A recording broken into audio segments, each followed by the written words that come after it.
माने अच्छा, व्रत माने प्रतिज्ञा। हम लोग पंचम स्कंद में भागवत में प्रवेश कर रहे हैं। प्रिय व्रत जिसका नाम, ये तो भारत का नाम है, भरत के नाम से भारत भक्त विख्यात हुआ। यद्यपि हमारे यहाँ 3 भरत हुए हैं, शकुंतला पुत्र दुष्यंत महाराज जी के पुत्र, जो कि सिंह के बच्चों के साथ खेला करते थे। दूसरे भरत महाराज जी कैकेयी पुत्र, और तीसरे ऋतव देव महाराज जी। ऋतव देव महाराज जी ये जैन गुरुओं के आदि गुरु हैं। एक दिन ध्रुव महाराज जी, एक दिन ऋतव देव महाराज जी अपने पुत्रों को उपदेश दिया, और यही पुत्र नव योगेश्वर कहलाते हैं, और नव योगेश्वर बन करके धर्म की स्थापना किए हैं। नायम देहो देहि भाजाम निलोके कष्टान कामानर्ते विंग भुजये ततो दिव्यम पुत्र कायेन तत्वम त्वद्येत्वा ब्रह्मतौक्यम तदनंतरम। इस तरह से ध्रुव महाराज भरत महाराज जी को उपदेश दिया, क्योंकि भरत जी यह जीवन इसलिए मिला है कि राज्य का संचालन करते हुए अपने प्रभु की सेवा करना। और ध्रुव महाराज जी ने भरत महाराज जी को राज्य देकर के ऋतव देव महाराज जी अब दूत वेत में ग्रहण करते हैं, और कहीं जंगल में नहीं जाते हैं ऋतव देव महाराज जी। ऋतव देव महाराज जी गांव में, बस्ती में, नगर में घूमते थे, मुख में पत्थर की बटिया रख करके, क्योंकि मुख से किसी प्रकार से कड़ शब्द ना निकले। मलमूत्र को त्याग किया करते थे, उसी पर लौटा करते उनके शरीर से सुगंधी निकला करती थे। ऋतव देव महाराज जी हैं। मादतेवा द्वार मुक्त द्वारम योति नाम ये संगी नाम मातत्व समचित्ता प्रतांता। ये रहते ध्रुव महाराज जी, भरत महाराज जी अपने राज्य को संचालन करते हुए काफी समय निकल गया। भरत महाराज जी के मन में विचार आया कि मैं भी चलूं पुलहात्रम, गंडकी नदी जहाँ पर शालिग्राम विष्णु जी की मूर्ति मिलती है, ये नेपाल में पड़ती है। गंडकी नदी का नाम से प्रसिद्ध है। भरत महाराज जी गंडकी नदी में चले गए और जाकर के तपस्या करना प्रारंभ किए। एक दिन भरत महाराज जी के जीवन में बड़ी घटना घटी। दोपहर का समय था, गंडकी नदी में स्नान करते हुए त्रिकाल संध्या कर रहे थे।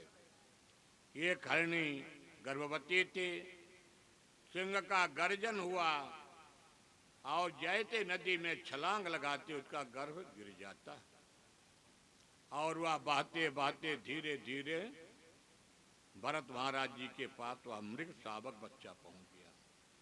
भरत महाराज जी मृग शावक बच्चे को उठा लिए, अपने आश्रम में लाते हैं, लालन पालन करने लगते हैं। और ऐसा समय आया कि वृत आज उनका मोह माया पूजा पाठ सब छूट गया, मृग शावक के बच्चे में बन गए। कुछ समय के बाद भरत महाराज जी अपने मानव शरीर को त्याग किया और अंतिम समय में दूसरे जन्म में ध्रुव महाराज जी मृग योनि में गए हैं।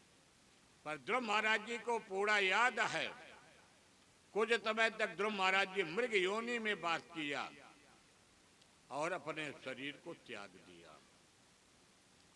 तीसरे योनि में भरत महाराज जी आते हैं।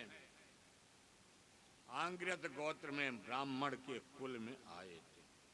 कृष्णत्वदीय पंकज पंजरांते अद्य में वितत मानत राजहं प्राण प्रयाण तमये कप बात कंठावरोदनम विदवत्मायणम कुतस्ते है। क्योंकि जब आदमी का अंतिम समय आता है तो सारे रोग दूर होके कंठ अवरुद्ध होते हैं। इसलिए देह का त्याग करके चिंतन प्रभु को करना चाहिए। तीसरे गोत्र में आते ब्राह्मण कुल में। इस बार जब बड़े हो गए तो भरत महाराज जी अपने मन में प्रतिज्ञा कर लिया कि पिताजी चाहे जितना वेद पढ़ाएंगे, पिताजी चाहे जितने गायत्री पढ़ाएंगे, इस बार मुझे पढ़ करके ये नहीं सुनाना है, क्योंकि यह संसार रूपी माया में फंस जाना पड़ता। तो महाराज भरत जी के पिताजी नाम रख दिए जड़ भरत। कहे जाओ बेटा तुम जड़ भरत हो जाओ। तो भरत महाराज जी बड़े प्रसन्न हुए। चलो जो मुझे काम करना था हमका 250 भोजन का, भरत महाराज जी स्वतंत्र हो गया। अच्छा हुआ। भाई लोगों ने कहा कि भाई ये जब काम नहीं करता तो इसको क्या किया जाए। भरत महाराज जी इस बार कहीं नहीं गए। गांव में खेतों में भाई लोग भेज देते थे जाओ खेत की रखवाली करो। भरत महाराज जी चाह गई चिंता नति मनवा परवा, जिनको कुछ न चाहिए साहंसार। भरत महाराज जी तुलसी बिरबा बाग की शीतत ही मुरझाए, राम भरोती जो रहे पर्वत हरियाय। आप तभी जानते हैं कि तुलसी महारानी पवित्रता में नहीं तैयार होती हैं, हरी भरी दूसरे जगह होती है। इसी तरह से भगवान के जो संत होते हैं उसकी रक्षा भगवान नारायण करते हैं। आज भरत महाराज जी के जीवन की घटना घटी। जिस रास्ते से भरत महाराज जी बैठे तपस्या करते वहीं से एक सत्संगी राजा रहुगण था, और राजा रहुगण उसी रास्ते से निकल जाता है। राजा रहुगण के एक जो पालकी ढोने वाला था वह बीमार पड़ गया। अजय बीमार पड़ गया तो ढूंढते हुए यही राजा रहुगण महाराज जी भरत महाराज जी मिल गए। अब भरत महाराज जी जयते मिल गए। इनके कांधे में जनेऊ वर मात्र चिन्ह था। एक अवधूत संत थे। भरत महाराज जी को पालकी ढोने में लगा दिया गया। महाराज जी पालकी उठा लेते राजा रहुगण की और उठा करके पालकी चलने लगे। भरत महाराज जी अपने पांव के नीचे चींटी न आ जाए ऐसे दूर दृष्टि देख करके चलते हैं और एक बार छलांग लगा देते हैं। यही करते करते जड़ भरत महाराज जी की लीलाओं में राजा रहुगण का सिर खूनों से भरा हुआ था। राजा रहुगण क्या कहता, त्वयोदेतं व्यक्त विलंबम भरतम तम त्याजत वीर भारः गंतुर्यदि त्याजत गम्यताम पीवेतरा तो विदाम प्रवादाः। मेरी समझ में नहीं आता है कि पालकी का क्रम पालकी चलाने वाला होता है या पालकी चलने वाला होता है। देखने में तुम लंबे हो, मोटे हो, और एक राजा की पालकी लेकर के नहीं चलते हो। दूसरी बात, अतुल्यम कार्यम व्यादया जयतम जराचा निद्राम रतिरमन्मदम त्वचा दीन जातति तंती। तो महाराज भरत जी पालकी को रखे किनारे रखिए। कहते हैं राजन, जैसे ये पिंजड़ा होता है, तोते को ही कैद किया जाता है, ऐसे ही तुम्हें इस पिंजड़े काट लोपे में तुम कैद हो। और जो तुमने कहा जिंदा मुर्दा भार, ये सब शरीर के गुण हैं। ये परमात्मा, ये शरीर के जीव का संबंध नहीं है। जैसे पृथ्वी का भार का टुकड़ा घर में रख दिया जाए तो परिश्रम किसको पड़ता, उठाने वाले को परिश्रम पड़ता है। जब भरत महाराज जी के वचनों को सुना तो राजा रघुगण कम सत्संगी नहीं था। महाराज भरत जी के चरणों में गिर गया और गिर करके कहा, प्रभु मेरे अपराध को क्षमा कर दो, आप कौन हो।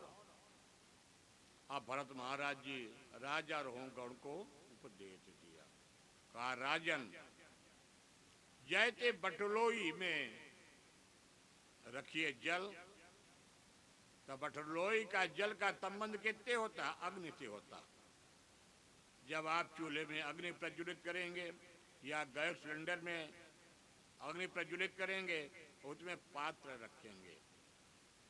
पात्र में जब गर्म होगा नीचे से तो क्या डालेंगे, पानी, अग्नि, बर्तन और जल। और जब जल खौलेगा तो आप क्या डालेंगे, चावल। अब चावल पक गया तो चावल थोड़ी रह गया, वो बन गया भात। कितना संबंध हुआ, एक अग्नि का संबंध पात्र से हुआ, पात्र का संबंध जल से हुआ, जल का संबंध चावल से हुआ, अपाचमा दत्तो भात। यदि पात्र में आप पत्थर का टुकड़ा डाल दीजिए जल में तो क्या हुआ, खटखट करेगा, बाकी कुछ होगा नहीं। राजा रीति तरह से शरीर की भी गति होती है, क्योंकि जीवन में जब चार चीजों का संबंध, इसी प्रकार शरीर का संबंध क्या है, इंद्रियों से, इंद्रियों का संबंध किससे, बुद्धि से, बुद्धि का संबंध है आत्मा से।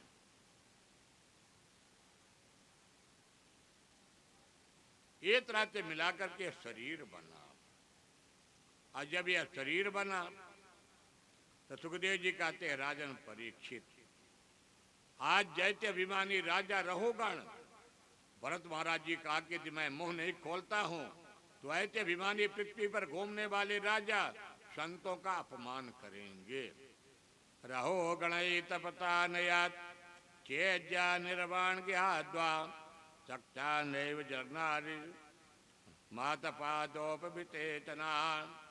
भरत महाराज जी जब उपदेश दिए और भरत महाराज जी अपना परिचय भी दिए, पुरा भरतो नाम राजा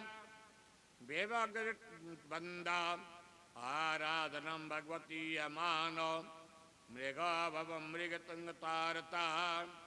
भरत महाराज जी कहे कि मैं ही भरत हूँ, मेरे नाम से भारतवर्ष विख्यात हुआ। पहले मैं राजा था, फिर मैंने मृग शावक योनि में गया। जब तक मन की निवृत्ति नहीं होती यह हम शरीर भटकता रहता।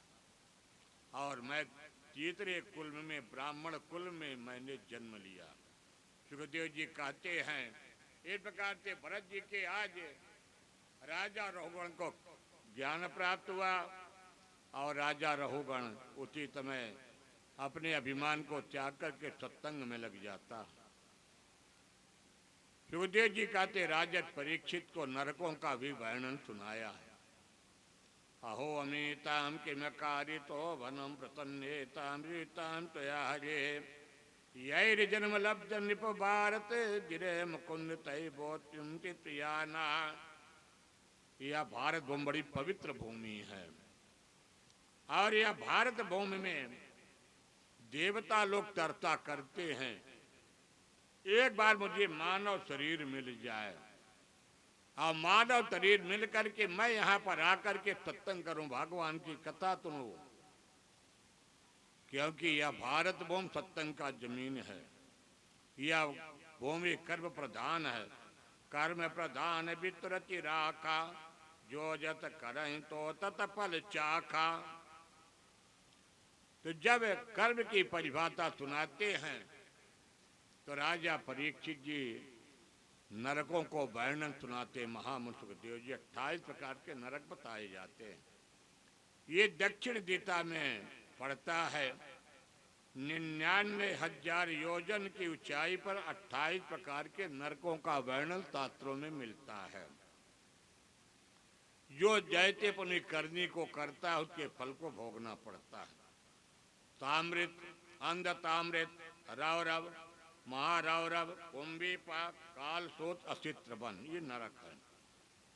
जैसे जो झूठी गवाही देता है, दूसरे को धोखा देता है, उसको ताम्रत नरक में डाला जाता है। जो व्यक्ति पराई की धन अपहरण करता है, उसको अंध ताम्रत नरक में डाला जाता है। जो व्यक्ति घृणा द्वेष रखता है, हिंसा करता, जीवों की हत्या करके अपने उदर पोषण करता है, उसको कुंभी पाक नरक में डाला जाता है। राजा परीक्षित ने प्रश्न किया, गुरुजी कुंभी पाक नरक क्या? सुखदेव जी वर्णन करते, जो जीवों को मार करके अपने उदर की पूर्ति करते हैं, मरने के बाद यमराज के दूत ले जा करके हजारों टन से बड़ा भी तेल का खौलता हुआ कराहा अवधि में ले जाकर के जीव को डाल दिया जाता है और छन्नी से चलाया जाता। कहता बताओ क्या चाहिए? याद दिलाया जाता, ये है कुंभी पाक नरक। इसलिए जीवन में सुखदेव जी कहते, राजन परीक्षित, यह जो संसार है, यह शरीर किस लिए मिला है? कब्रिस्तान मत बनाओ, इसमें परमात्मा का बात बनाओ, और जब तक रहो परमात्मा में मंदिर का बात बना लो, हृदय में राधा माधव का बात बना लो, और हिंसा वृत्ति को त्याग करके पवित्र आचरण विचार को रखो। ऐसे महामुनि सुखदेव जी नरकों का वर्णन राजा परीक्षित को सुनाया है।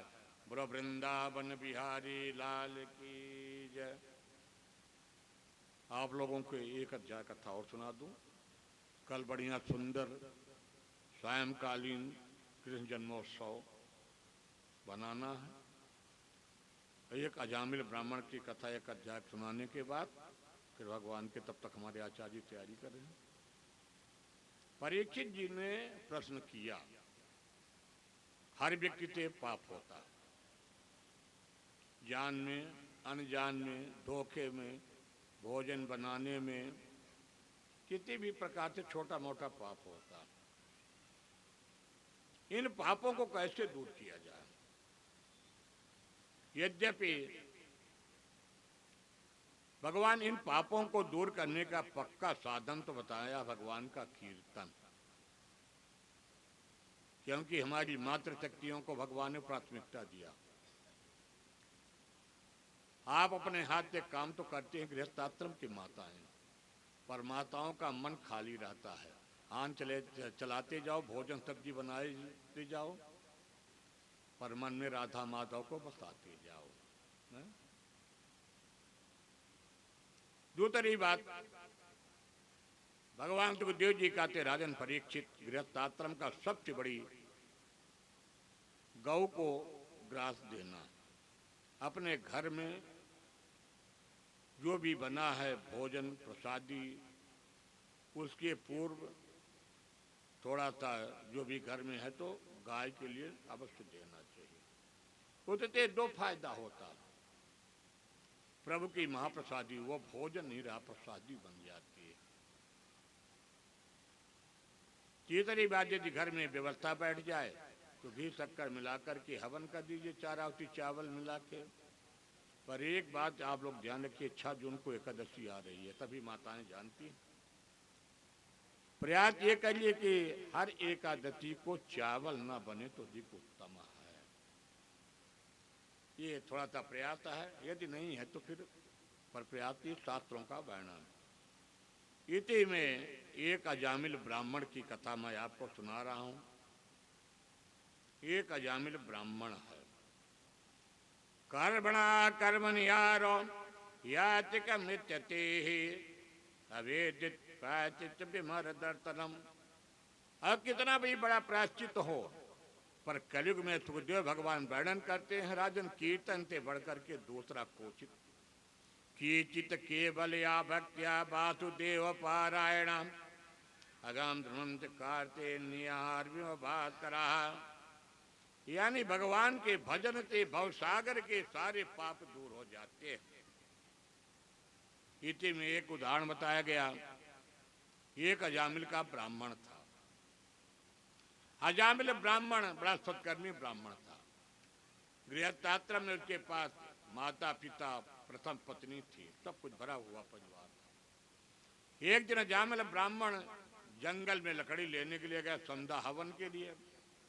रास्ते में लौट रहा था और रास्ते में लौटते ही एक गणिका स्त्री मिल जाती और गणिका स्त्री से राज वह ब्राह्मण अजामिल का संबंध स्थापित हो गया। ब्राह्मण को समझाती है, पर ब्राह्मण लौट करके उस गणिका से संबंध स्थापित करके अपने घर में लाया। परिचय कराया कि मेरे माता पिता, मेरी पत्नी है, मेरे बच्चे हैं। गणिका कहती है कि मैं इसलिए नहीं आई हूं कि तुम्हारे माता पिता की सेवा करूं। आज वह अजामिल ब्राह्मण अपने पत्नी को त्याग दिया, अपने माता पिता को त्याग दिया, सारे बंधु बांधव को, परिवार को त्याग करके वह बाहर जाके घर बना लिया द्वार में। और जो पंडित जी बड़ा पूजा पाठ करते थे, आज वह पंडित जी खूंखार डकैत बन गए। चोरी करना, बच्चों की सताना, ये पंडित जी का काम बन गया। एक दिन के संयोग की बात होती रात्रि थी, संत भगवान का विषण हुआ। संतों की आदत है, पहले से पता लगा लेते कि इस मोहल्ले में भोजन मुझे मिलेगा, कोई अच्छा पंडित जी मिल जाए, कोई भी गृहस्थ आश्रम का। बच्चों ने कहा कि हाँ पंडित जी बढ़िया, वो जो झोपड़ी दिखाई दे रही है ना, उसी में एक पंडित जी रहते हैं। अब पता लगा लेते संत भगवान। कहना जामिल पंडित जी वही घर है, आप जाओ भोजन मिल जाएगा। जब संत भगवान के 5 मूर्ति महंत जी कुएं पर बैठ गए, 4 शिष्य गए। उस समय अजामिल ब्राह्मण नहीं था घर पर, उसकी गणिका नाम की पत्नी थी। सुखदेव जी कहते राजन परीक्षित, जीवन का सबसे बड़ा प्रायश्चित दूर करने का जो अपने गलती को, अपने स्वयं को स्वीकार करना। गणिका के पास संत भगवानों से कहती, प्रभु अजामिल ब्राह्मण जिसको आप कह रहे सत्कर्म, अजामिल सत्कर्म ब्राह्मण नहीं है, वह एक खूंखार डकैत हो गया।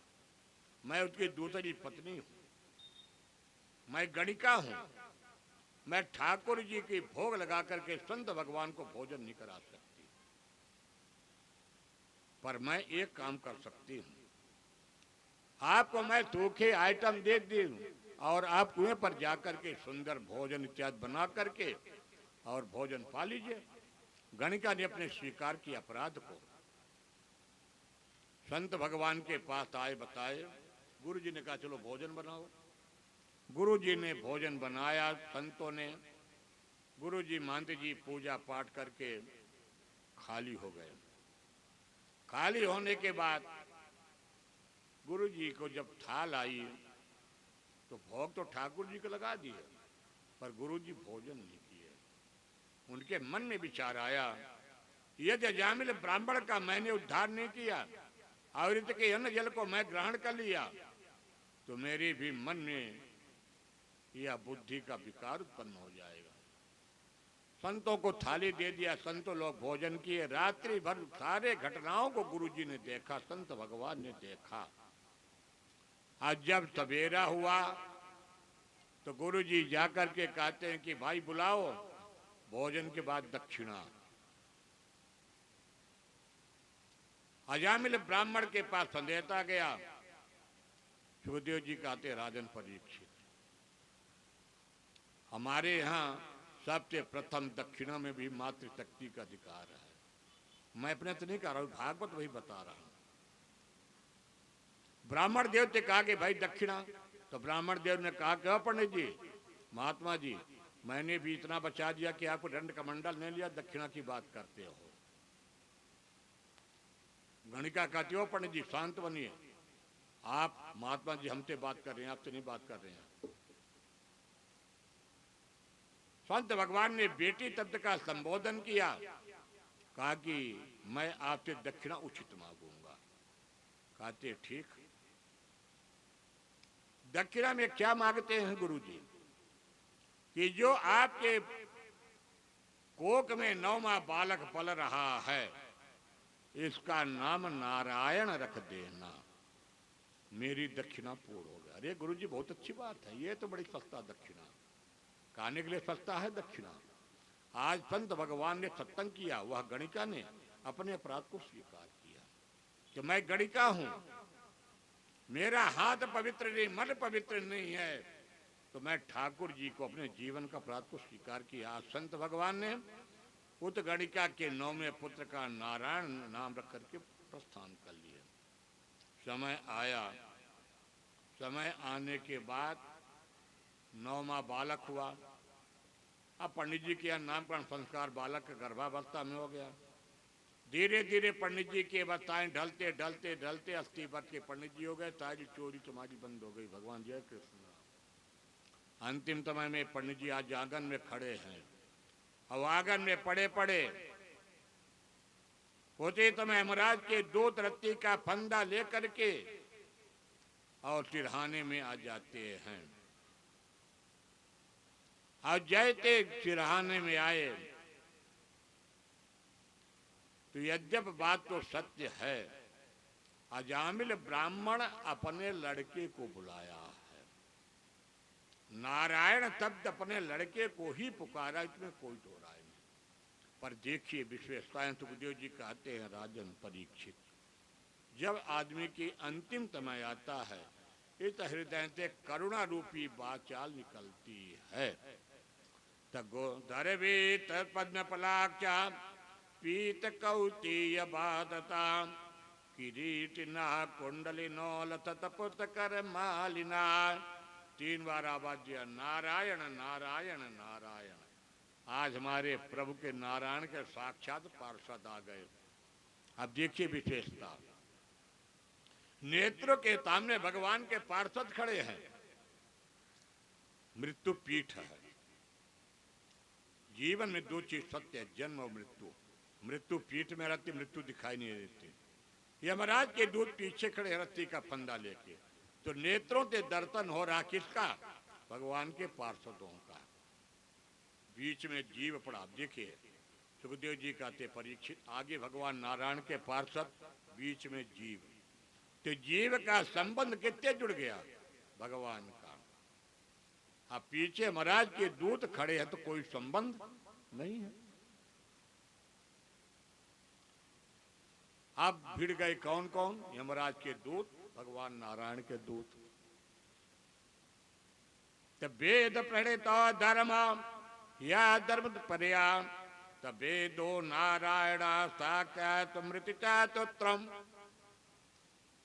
भगवान नारायण के पार्षद कहते हैं कि तुम अपने मालिक का नाम बताओ। अब बेचारे मालिक का नाम, कोई पुलिस का आदमी अपने सुपर अधिकारी का नाम पूछे, डीजीपी या उसके ऊपर के, भाई बताओ, तो अब उसको जल्दी तो नहीं बता पाएगा। एसपी तक, डीआईजी तक बहुत जल्दी करेगा, डीजीपी तो अब जल्दी मिलेंगे नहीं, वो तो सुपर अधिकारी। तो सुपर अधिकारी कौन है? भगवान नारायण। आप बेचारे पार्षद परेशान हो गए यमराज के दूत। तो कहते हमारे नारायण कौन है? जो सारे संसार को चलाते हैं, जिनका वेद ही नारायण है। तो कहा कि भैया ये तो अपने लड़के को पुकारा नारायण। अरे कहा कि अंतिम समय में नारायण नारायण पुकारा है। तो गुरोणाम च लघोनाम च गुरोण च लघोन च प्रायश्चित्तानि पापानाम तयोक्तानि च महरति वे। चाहे पाप छोटा हो, चाहे बड़ा हो, चाहे मध्य हो, यदि अंतिम समय में भगवान नारायण का नाम निकल गया मुखार बिंदते, वह पाप दूर हो। पार्षद मुक्त करा के ले गए। मुक्त करा करके जब ले गए, बेचारे यमराज के दूत खाली लौट गए। तो जाकर के कहे कि सरकार बड़ी विचित्र गति, अरे इतना बड़ा जामिल पापी। तो भगवान यमराज कहते हैं, चुप चुप चुप, यदि ते हमारे मृत लोक के तैया पर पड़े जितने जीव नारायण के नाद तुल लेंगे, साप के शब्द मुक्त हो जाएंगे, ये हमारा पूरा 28 नरक खाली हो जाएगा। वह कहते हैं, स्वयं यमराज आप दूत नहीं रह गए हो, आज आप सर्वोच्च भगवान नारायण के पार्षद हो गए हो। मैंने जीवन में आप कितने भाग्यशाली हो कि भगवान नारायण के साक्षात दर्शन करके आए हो। तो ब्रह्मा जी भगवान स्वयं यमराज ने बताते हैं आज 12 चिरंजीवी हैं। कौन कौन चिरंजीवी हैं? स्वयंभो नारद, शंभु कुमार, कपिलो मनो, तो प्रहलादो जन को भी तो बलद्रादिचापयम। पहला नारायण पर 12 व्यक्ति जो आज संसार को चला रहे हैं। पहला होते स्वयंभू, दूसरे तंभु, नारद जी, कपिल जी, सनत कुमार जी, स्वयंभी मनु महाराज जी, प्रहलाद जी, जनक जी, वेद पितामह जी, बलि महाराज जी, सुखदेव जी और धर्मराज, जिसको हम लोग यमराज कहते हैं, उनका नाम धर्मराज है। और यमदूतों ने भगवान ने कहा कि किसको पकड़ने का अधिकार है? जिसके जीवन में कभी राम नाम ना निकला हो उसको पकड़ने का अधिकार है। तो जिह्वान भक्तिम भगवत गुण नाम देयम चेत प्रतिणार बिंदम कृतनाय नवते अकिर एकदा पिता नाप्य ततो कृत विष्णु कृत्यात्। कहते हैं कि जिसके जीवन में प्रभु नाम का स्मरण नहीं हुआ उसको हम पकड़ने के अधिकारी हैं। त राम एकता तियतारी, त नाम कोटि काल कुमति सुधारी, त कहा हूँ कहा लगी नाम बढ़ाई, त राम न त कहीं राम गुण गाई। ऐसे प्रभु राम के गुण में इतना बड़ा रहस्य छिपा है कि जीवन में जो एक व्यक्ति एक बार भी भगवान नाम संकीर्तन कर लिया उसके दैहिक दैविक भौतिक ताप जितने हैं दूर हो जाती हैं। आज महाराज की परीक्षित का व्रत शांत हो जाता है। इस तरह से वृत्रासुर की भी कथाओं का वर्णन किया और यही वृत्रासुर फिर माँ भगवती के राक्षस की योनि प्राप्त किया और फिर भगवान भोलेनाथ को प्रसन्न किया, श्राप से मुक्त हुआ। बोलो वृंदावन बिहारी लाल की जय, भागवत भगवान की जय। कल सायंकालीन भगवान के कृष्ण जन्मोत्सव की कथाएं होंगी। हमारी इस नगर मौली के सभी लोग कल ज़्यादा से ज़्यादा आकर के भगवान के कृष्ण के जन्मोत्सव के सहभागी बने। बोले जय कृष्ण, जय राधे राधे। आइए आरती की तैयारी।